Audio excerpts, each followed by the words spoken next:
tudo bem com vocês? Vamos iniciar mais uma semana de estudo com muita energia e disposição? Essa semana vai ser uma semana de estudo para a nossa prova final. Então, mas antes quero desejar a vocês uma semana abençoada, que o Senhor Jesus proteja você e toda a sua família, viu? Então vamos lá, revisão dos conteúdos de português. Vamos falar primeiramente sobre verbetes de dicionário. São textos de caráter informativo destinado a explicar algo, seguindo padrões descritivos de referência. Nos dicionários, eles apresentam classes gramaticais, números de significado possíveis de palavras e seus exemplos em vários contextos. Então, deixei aqui para vocês um exemplo de verbete de dicionário. É assim que nós encontramos ele no dicionário. Temos a palavra de entrada, significado. Geralmente, mais de um significado, né, possíveis. Aí vem marcando, né, se é um, dois, dependente da palavra. Então, aqui também temos aqui a classe gramatical.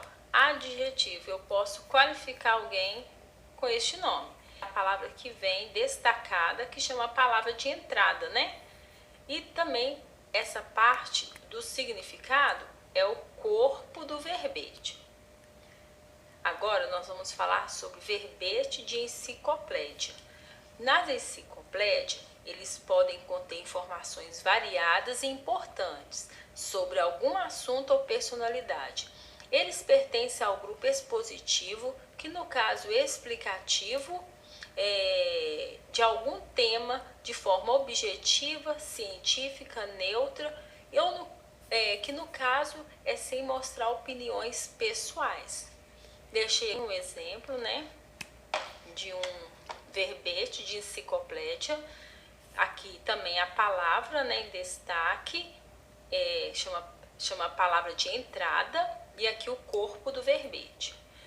A diferença é que o verbete de enciclopédia, ele é mais detalhado, ele é mais completo, ele é mais rico, tem muito mais informações.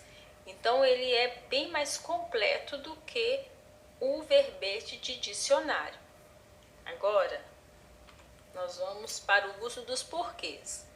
Na língua portuguesa, há 4 tipos de porquês. Então, vamos lá. Porquê separado e sem acento são usados para fazer perguntas, mas só se usa no início ou no meio da frase. Por exemplo, por que você faltou na aula hoje? Outro exemplo, eu queria saber o porquê. Então, porquê separado é porque de perguntas, né? São usados para fazer perguntas. Ele pode estar no início ou no meio da frase. O porquê separado com acento também usado para perguntas, mas só se aparecer no final de frase. Por exemplo, você faltou a aula ontem, por quê? Ele precisa estar no final para ele ser com acento. Então, deixei uma observação aqui. Os 2 porquês separados só são usados para perguntas. Então, porquês separados são usados para perguntas. Porquê sem acento? Usados para resposta, sem importar se aparece no início, no meio ou no final de frase.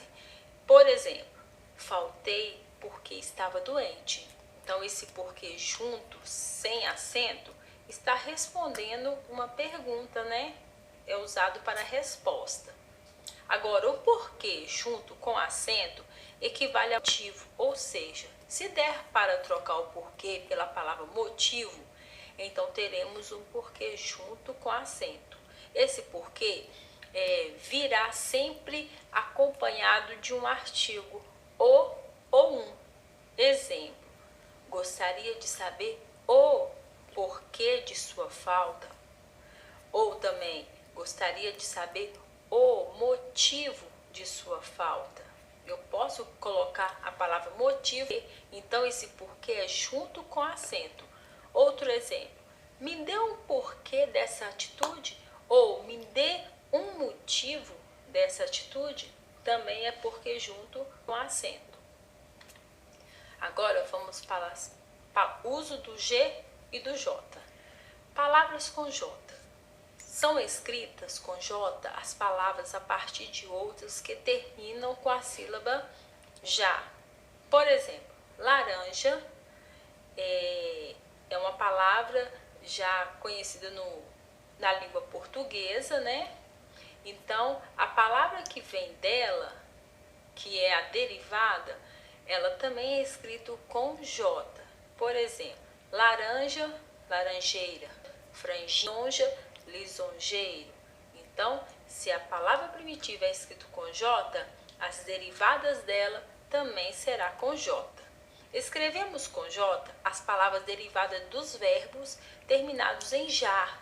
Então, vamos lá. Então, os verbos são trajar, encorajar, viajar. Todas as palavras que vêm dela também será com J. Tipo, trajar é igual a traje, eu trajei. Encorajar, que eles encorajem. Viajar, que eles viajem. Beleza? Escrevemos com J as palavras de origem tupi, africana ou popular. Por exemplo, jeca, jiboia, jiló, pajé e etc. As regrinhas para a letra G. Escreve-se com G as palavras terminadas em ágil, égio, ígio, ógio, úgio, agem com M, igem e ugem. Agora deixei aqui algumas como exemplo. Contágio, sacrilégio, litígio, relógio, refúgio, barragem, origem, impingem, penugem. Ok? Vamos para a próxima. Número ordinal. O que é número ordinal? É aqueles números que eu uso para classificar uma ordem, né? Então, vamos lá. Eu tenho o primeiro, segundo, terceiro, quarto, quinto, quinquagésimo, centésimo, milésimo e aí por diante. Veja a seguir algumas frases onde os numerais ordinais foram empregados. Então, vocês precisam saber identificar o número ordinal em uma frase. Por exemplo, eu fui o primeiro a chegar. O número ordinal aqui é primeiro. Outro exemplo. Em questão de segundos, eu perdia o ônibus. Também o ordinal. Posso usar ele também no plural, segundos, né? Pela milésima vez, vou te contar esta história. Milésima, né? É uma questão de gênero, né? Olha aqui, milésima. Posso usar milésimo ou milésima, dependendo do contexto. E assim eu faço com todos os números, né? Também número cardial, que são os números simples, mais fáceis. Então, ele serve para contagem, né? Do nosso cotidiano. 1, 2, 3, 4, 5. Os números cardiais, assim como os ordinais, também sofrem uma variação de gênero e uma variação de plural, dependendo da situação. Veja a seguir uns exemplos. Uma, uns, umas, 200, duzentas, milhão, milhões. Observe as frases. Eu preciso de 3 moedas de R$1. Então, identifica aqui os números cardiais, 3 e 1. Outro exemplo. Eu tenho uma bola de tênis e 2 raquetes. Outro exemplo. Eu quero 300 gramas de presunto. Ela contou 2 milhões, mas eu só contei 1 milhão. Então, vocês precisam saber identificar esses números em uma frase. Então, aqui agora deixei uma atividade para vocês resolverem no caderno. E bons estudos para vocês e até a próxima!